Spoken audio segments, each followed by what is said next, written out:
Bonjour et bienvenue sur le plateau de votre média de l'innovation santé On Health. Pour ce premier rendez-vous, nous vous proposons une émission spéciale dédiée à Santénov. La Technopole Santé de Dijon Métropole accompagne, soutient et valorise les acteurs de la filière santé sur le territoire. Comment ? À travers quelles actions et avec quels résultats? Restez avec nous, on vous donne toutes les réponses. Santénov fait sa rentrée sur On Health, c'est parti.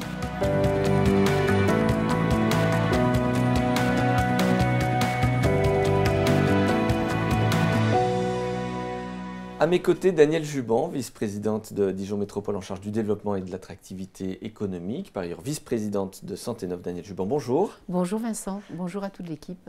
Et face à vous, Marc Ménadier, président de Santénov et doyen de l'UFR Sciences de Santé au sein de l'Université de Bourgogne. Marc Ménadier, bonjour. Bonjour Vincent.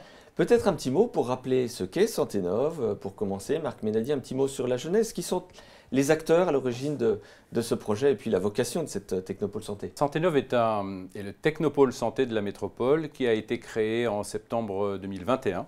Il est à l'origine de l'émanation de discussions nourries entre le CHU, le Centre anticancéreux, l'Université de Bourgogne au travers de son UFR des sciences de santé, le pôle BFCare des entreprises de santé de la région et la métropole de Dijon. Et donc ça a abouti à la création de cette structure qui a pour objectif d'animer le territoire, l'activité médicale ou de santé sur le territoire de la métropole et un peu au-delà. Danielle Juban, je me retourne vers vous. Si on devait donner quelques chiffres pour définir Santénov. Une centaine d'entreprises sur le territoire, dont 3 cotées en bourse, un chiffre d'affaires consolidé d'1,2 milliard d'euros. Dijon est le premier pôle santé des industries de santé en Bourgogne-Franche-Comté. Avec, il faut quand même le dire, plus de 100 ans d'histoire industrielle en santé. On a une idée du nombre de salariés que représente cet écosystème? Oui, 4000 personnes. 4000 personnes et également un pôle d'excellence académique et hospitalo-universitaire. Le CHU est classé selon le point 13 sur 1400 en 2021. Le centre Leclerc est le 2e centre anticancer en France et le 4e en Europe en taux d'inclusion des patients dans les études cliniques. Deuxième année déjà, je le disais, pour Santénov et beaucoup d'actions qui ont été réalisées. Je vous propose de revenir sur les derniers événements phares. C'est parti. Et oui, Santénov anime et valorise la filière santé, bien sûr. Et je vous propose dans un premier temps d'évoquer les événements qui ont jalonné ces derniers mois. Marc, si on devait faire une synthèse des animations. Alors, au cours de ces derniers mois, on s'est attaché à relancer la collaboration entre le milieu académique et le milieu industriel, à accompagner les premiers projets qui sont nés de ces rencontres, même ceux que les industries installées avaient déjà commencé à mettre sur pied, donc on les a accompagnés. Et puis on a mis en place un certain nombre de réunions qui ont destiné à faire de la formation, à faire de la mise en réseau. Et donc c'est comme ça qu'on a organisé des after-work, des journées de B2B, des ateliers qu'on a appelés l'atelier Inno2Care, etc. Donc beaucoup d'opérations d'animation. Et puis alors, Santénov, c'est aussi régulièrement une présence sur des événements extérieurs au territoire pour contribuer au rayonnement, à l'attractivité. Bien sûr, Danielle Juban, peut-être un petit mot sur ces rendez-vous. Oui, nous avons donc ciblé un certain nombre de salons pouvant valoriser les compétences de nos domaines d'activité stratégique en santé et qui sont, bien sûr, qui concernent autant les acteurs publics que les acteurs privés. Par exemple, dans le domaine du numérique, nous avons exposé à Santexpo en partenariat avec CEPAGE, une entreprise bien connue sur notre territoire, et qui nous héberge dans son salon.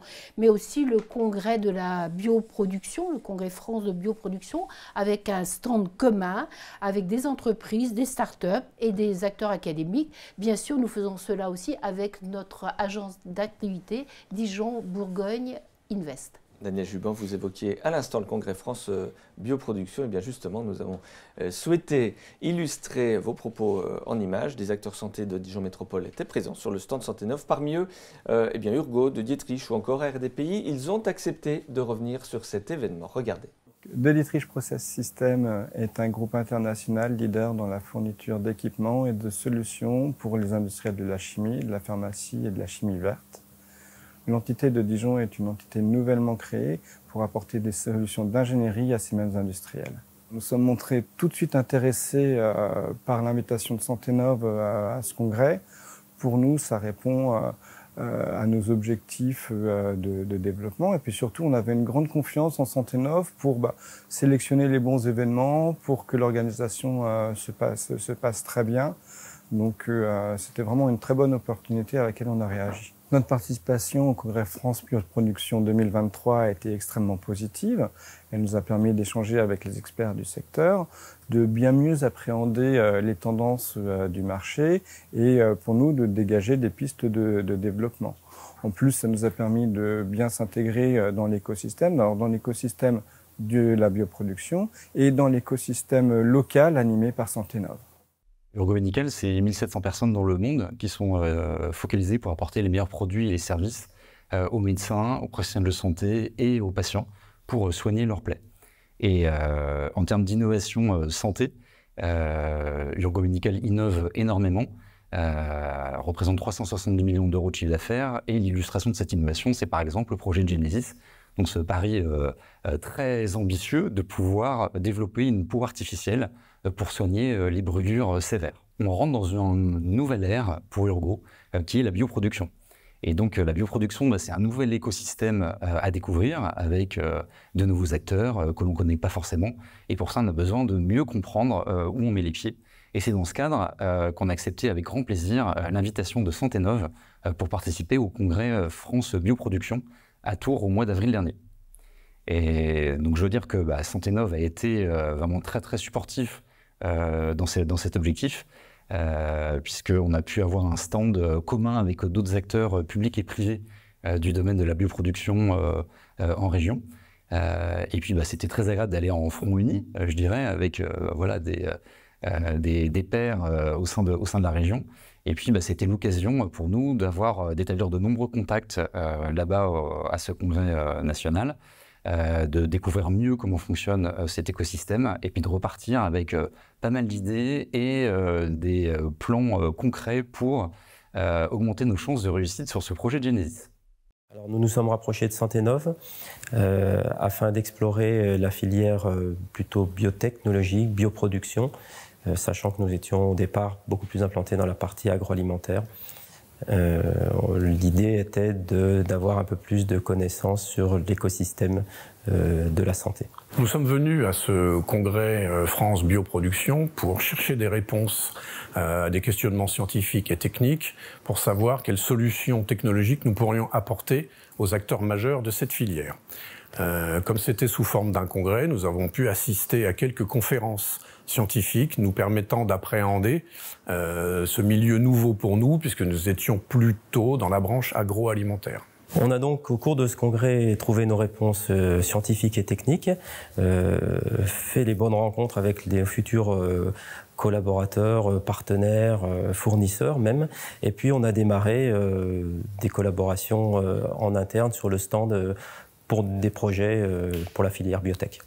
Voilà ces images du congrès France Bioproduction sur le stand de Santenov.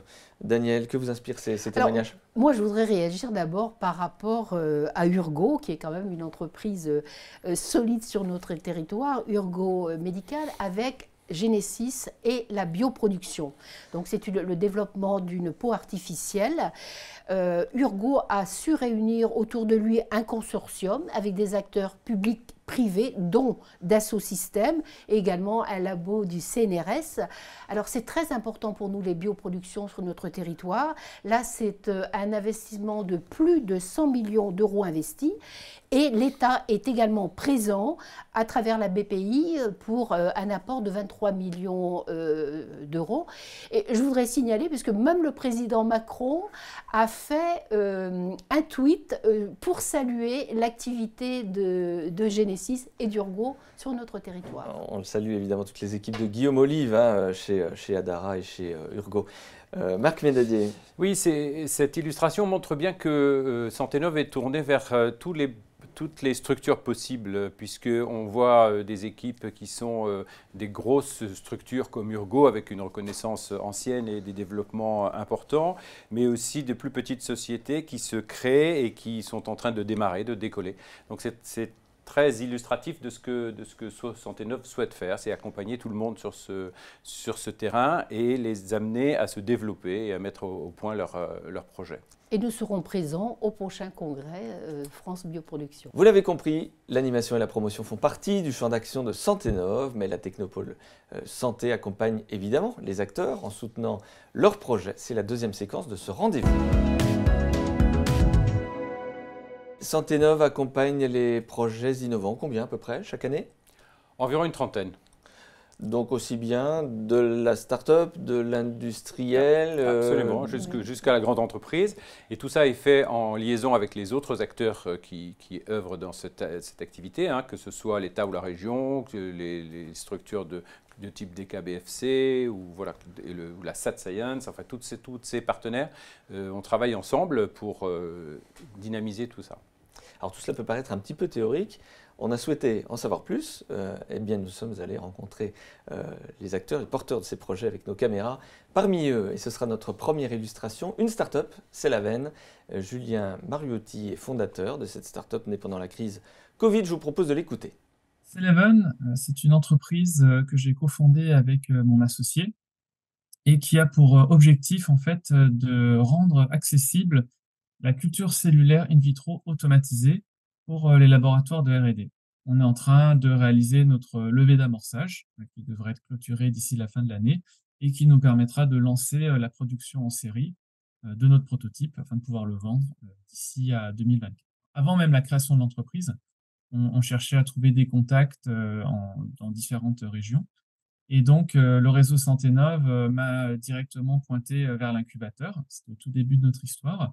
Et une fois qu'on est rentré dans l'incubateur dijonnais, on a continué à être accompagné par Santé Neuve.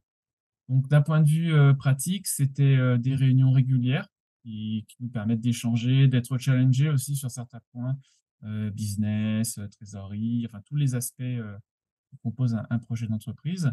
Et ça a été aussi essentiel pour les mises en relation. Donc, les mises en relation soit directes, hein, on avait des contacts qui nous ont permis d'avancer. Par exemple, notamment, on avait besoin d'un sous-traitant pour produire nos machines.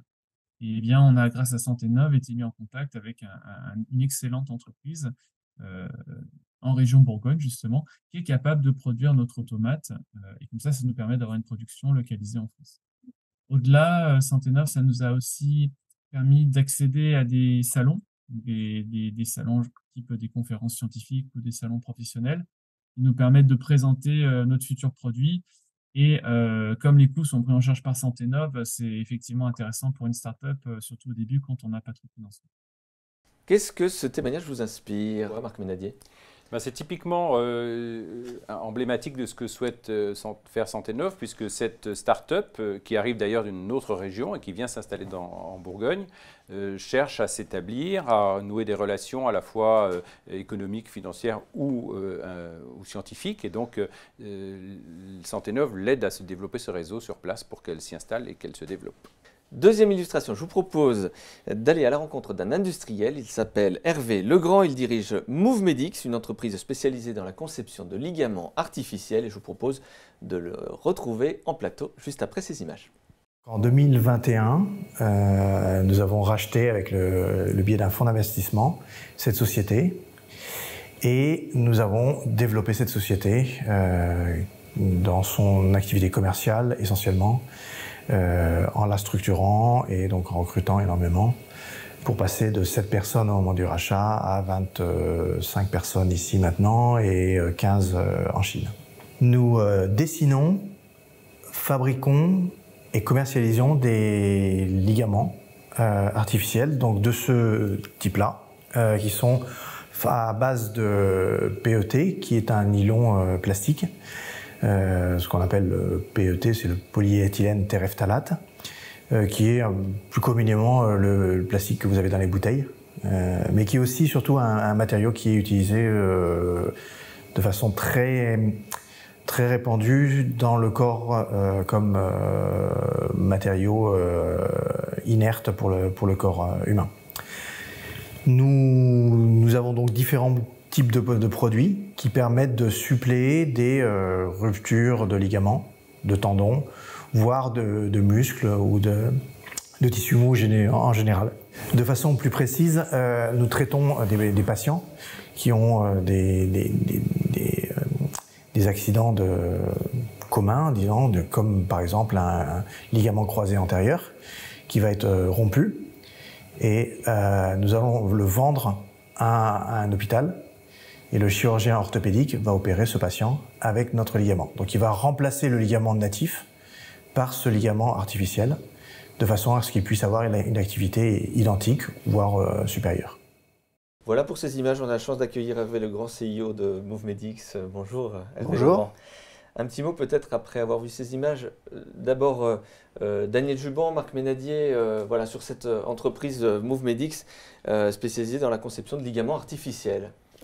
Eh bien, MoveMedix, c'est la deuxième schéma d'intérêt de Santé Neuve parce que c'est une entreprise qui existe sur le territoire depuis de nombreuses années et qui aspire à se développer de façon plus importante aujourd'hui avec la reprise de l'entreprise par M. Legrand et dont les activités sont tout à fait cohérentes avec un projet universitaire complètement académique qui s'appelle Réadaptique et qui fait appel à des notions de mouvement, d'intelligence artificielle, d'informatique et donc c'est tout à fait symptomatique de ce que Santé Neuve souhaite aussi accompagner. Hervé Legrand, vous retrouvez dans les propos de Marc Ménadier? Tout à fait. Quand on a racheté cette société, donc il y a un peu plus de 2 ans maintenant, c'était à la fois pour la faire croître, bien entendu, mais aussi l'asseoir un peu plus au sein de la métropole, parce qu'il y a énormément d'acteurs. Et en fait, c'était une société qui vivait un petit peu en autonomie. Et l'idée, c'était vraiment de l'ancrer à la fois avec les partenaires scientifiques, parce qu'une société industrielle ne peut pas fonctionner si elle n'innove pas et si elle ne forme pas. Donc c'était un peu l'intérêt, c'était de se rapprocher du CHU pour à la fois la partie, on va dire, plus académique de recherche, mais aussi la partie formation, donc par le biais aussi du laboratoire d'anatomie et ses cadavres.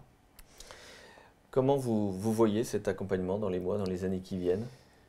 De plus en plus important, nous l'espérons. C'est vrai que dans un premier temps, c'était le réseautage, puisqu'en fait, on a eu vraiment besoin, de par notre activité, puisqu'en fait, on a racheté cette société, nous étions 7, maintenant nous sommes 20 personnes, donc on a besoin de recruter, de faire connaître la société et de renforcer tous nos partenariats. Donc c'est là où Santé Neuve est vraiment un partenaire important pour nous.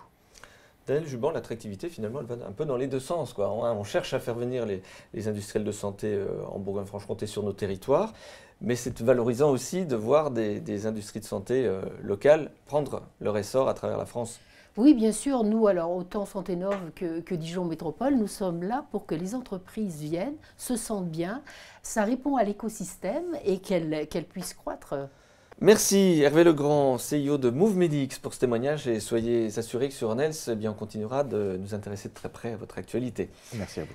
Troisième illustration, on va vous présenter un porteur de projet plus académique. Il s'appelle Romain Aucagne, il est responsable de la plateforme Crigen et on le retrouve tout de suite après en plateau. Crigen est une plateforme de recherche dont les tutelles sont le CHU de Dijon et l'Université de Bourgogne. Elle est adossée au laboratoire de l'unité INSERM 1231 et également à la plateforme de biologie hospitalo-universitaire du CHU. Elle est récemment labellisée par la région en tant que plateforme Bourgogne-Franche-Comté depuis janvier de cette année. Et elle fait également partie du projet de création d'une unité mixte de services labellisée par l'INSERM. Crigen est une plateforme d'appui à la recherche académique et industrielle dans le domaine de l'édition génomique par CRISPR-Cas9. CRISPR-Cas9, ce sont des ciseaux moléculaires qui permettent de modifier très précisément le génome et donc de créer des modèles cellulaires d'études. Et tout ceci au service de l'innovation thérapeutique. Un exemple concret, c'est de modéliser une mutation identifiée chez un patient atteint d'un cancer ou d'une maladie rare et d'étudier les effets de cette mutation dans un modèle cellulaire. Voilà pour ce témoignage Crigen. On retrouve évidemment Romain Aucagne ici avec nous. Alors, il y a deux co-tutelles qu'on explique bien. Tout à fait. Alors, la plateforme Crigen a 2 co-tutelles, le CHU Dijon-Bourgogne et l'Université de Bourgogne. Et ça fait plaisir à Marc Ménadier de voir que c'est possible, que ça fonctionne, que c'est efficace. Tout à fait, et c'est la 3e illustration de ce que veut faire Santenov, puisque cette plateforme qui est typiquement académique, qui est sortie de l'équipe de chercheurs hospitalo-universitaires, s'est montée, se développe maintenant et cherche donc des liens opérationnels avec des entreprises ou d'autres équipes de recherche fondamentale. Et donc c'est typiquement ça que Santenov apporte à Crigen. C'est important pour vous, Romain Ocagne, cet accompagnement Santenov? Oui, tout à fait. Alors, venant de l'académique, Santenov nous a aidé à structurer l'activité dans une perspective de valorisation économique. Et puis, elle nous a accompagnés pour la rédaction de demandes de labellisation, justement, et puis aussi de demandes de financement. Le financement, c'est le nerf de la guerre quand on est dans le développement d'approches d'édition génomique? C'est critique. On a besoin d'argent pour faire fonctionner les plateformes, pour payer le personnel, acheter les réactifs, etc. C'est aussi tout l'enjeu à travers cet accompagnement des industries de santé, Daniel Juban. Oui, et je pense qu'effectivement l'enjeu financier est important, mais également avec l'équipe Santenov et Fouad Bounidrad qui dirige Santenov, nous essaierons également de vous trouver des clients, puisque le client est aussi important. Voilà, il faut sur cette vision et donc nous serons au rendez-vous. Romain Ocagne. Tout à fait, ouais, la mobilisation du réseau. Là-dessus, Santenov nous a beaucoup aidé, que ce soit au niveau des entreprises, mais aussi des acteurs académiques de l'écosystème dijonnais. C'est très important. Merci pour ce témoignage, merci pour ces images, Romain Ocagne. Je vous propose maintenant de passer à la 3e séquence de cette émission et on va parler des projets à venir. Daniel Juban, Marc Ménadier, on va évoquer les grands projets de Santenov, mais avant cela, je vous propose d'accueillir en visio un invité pour ouvrir cette séquence. Il s'appelle David Gruson, il va se présenter. David Gruson, bonjour. Bonjour à tous les trois. David Gruson, quelles sont les tendances du moment et les principaux enjeux en matière d'innovation santé? Écoutez, sur l'innovation en santé, il y a évidemment quelque chose qui saute aux yeux, je pense qu'on aura l'occasion d'y revenir, c'est la vague de l'innovation numérique, avec un moment ChatGPT dans lequel on est tous avec une vraie révolution de l'IA générative qui concerne peut-être pas au premier chef la santé, mais qui a des répercussions sur le déploiement en fait de solutions d'IA de la génération d'avant auxquelles s'approprient beaucoup les établissements de santé, notamment sur la reconnaissance d'images en radiologie ou dans d'autres domaines. Ça, c'est le premier point.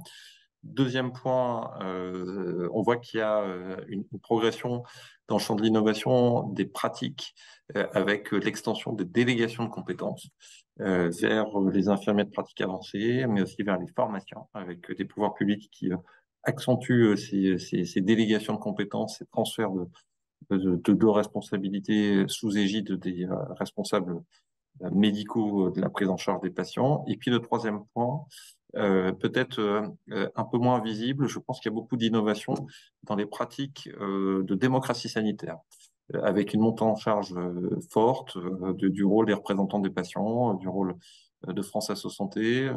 On a des pratiques de dialogue qui s'ouvrent au niveau national et au niveau local, et ça c'est évidemment un point très très innovant dans la construction de l'avenir du système de santé. David Gruson, vous connaissez bien ces sujets santé, puisque vous avez conseillé jusqu'en plus haut lieu le Premier ministre d'alors, François Fillon. Comment est-ce que vous percevez l'écosystème santé en Bourgogne-Franche-Comté et plus particulièrement de la métropole dijonnaise? Alors, dans le champ de la Bourgogne-Franche-Comté, on a une vraie dynamique très puissante d'innovation dans la région en général, à Dijon en particulier, avec toute cette initiative qui était engagée sur l'IA en santé. C'est un des premiers territoires à se saisir du sujet, avec des journées régionales récurrentes, avec une formation, un DU d'IA en santé qui est organisé par le CHU, et puis tout un écosystème d'acteurs de l'innovation numérique bien implantés dans le territoire, qui sont là dans les systèmes d'info en santé, je pense à CEPAGE, mais aussi dans tout l'écosystème de production de systèmes d'IA.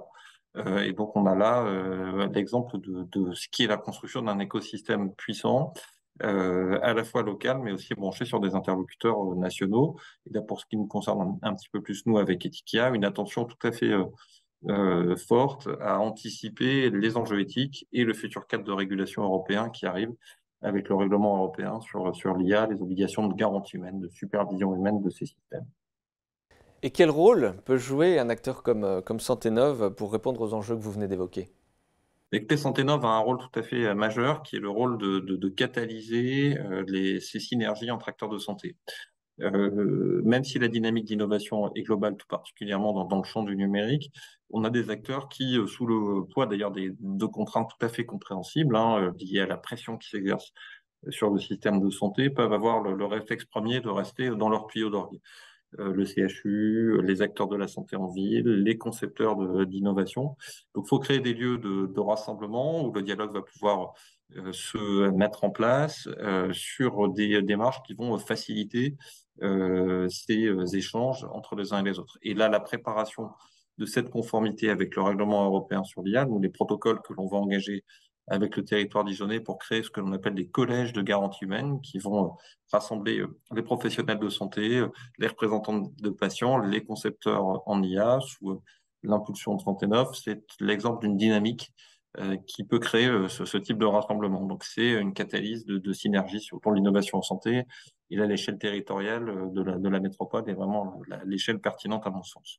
David Gruson, merci beaucoup. Daniel Juban, Marc Ménésier, une petite réaction à ce qu'on vient d'entendre? Oui, moi je suis ravie de ce témoignage. Je trouve que David Gruson a bien compris la finalité de Santenov. Il met bien en avant tout ce que nous avons fait déjà sur l'IA santé.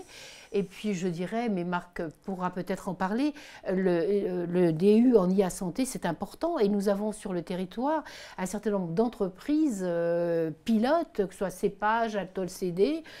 Et bon, je pense qu'effectivement, c'est une bonne dynamique qui s'est mise en place. Marc Ménadier. Tout à fait, nous sommes engagés dans ce développement de l'intelligence artificielle et du numérique depuis quelques années. Alors Daniel a évoqué le DU IA Santé, mais il y a aussi un master spécifique et on a répondu à l'appel d'offres France 2030 pour monter une formation destinée à la fois aux étudiants en santé, mais aussi aux étudiants du numérique pour qu'ils apprennent la santé, pour qu'il y ait tout un développement de ces terrains d'activité. Avec l'objet de monter un laboratoire spécifique, un Fab Lab entre guillemets, et déboucher peut-être sur une chaire d'excellence. De nombreux projets évidemment pour Santenov pour 2024, et parmi tous ces projets, il en est un dont on commence à entendre parler. Je parle de Campus 2. Qu'est-ce qu'on peut en dire à ce jour, Daniel Juban? Alors Campus 2, qui s'appellera Santenov, c'est un bâtiment qui va être érigé sur le campus métropolitain, donc près des écoles ESEO, ESTP, tout près également de l'université. Ce sera un tiers-lieu de l'innovation que nous pensons être opérationnel en 2025, mais avant, nous allons pouvoir accueillir également les startups sur un autre bâtiment à Valmy qui s'appelle Pepper et que Patriarche met à notre disposition. Un petit mot sur Campus 2, Marc Ménadier, ce bâtiment, on va y trouver quoi? Alors dans ce bâtiment que l'on appelle de nos voeux depuis longtemps, on va trouver trois choses. Tout d'abord des écoles d'ingénieurs, qui seront à peu près 3. Elles vont être particulièrement dédiées à l'innovation en termes d'intelligence artificielle, mais il y aura aussi de la bioproduction, donc on retombe sur les mêmes sujets. La deuxième chose que l'on va trouver, ce sont des zones qui pourront accueillir des startups avec des structures de type salle blanche ou pas, enfin adaptées à la création de startups. Et le troisième élément, ce sont bien sûr des zones d'animation permettant l'animation territoriale pour faire des réunions, des rencontres, etc. Et puis toujours beaucoup de projets à venir, Marc Ménadier? Bien sûr. Alors l'année qui commence va être dédiée à l'accompagnement de la trentaine de projets qui se présentent. Nous allons renouveler l'opération France Bioproduction, la participation au congrès France Bioproduction, comme l'a dit Madame Juban. Et nous allons renouveler l'opération aussi Forum IA for Care, qui est une rencontre spécifique dédiée à l'intelligence artificielle en santé et qui fait suite au Datathon, qui en est à sa 4e édition. Tout ça permettant de dynamiser les échanges et de dynamiser l'activité dans ce domaine. Je profite de cette occasion pour vous inviter à la prochaine présentation du Forum IA for Care, qui aura lieu le 29 novembre prochain et qui aura comme thème l'impact de l'intelligence artificielle sur la formation en santé. Daniel Juban, pour conclure. Pour conclure, je pense que Santénov est très dynamique sur les différents sujets que nous avons évoqués.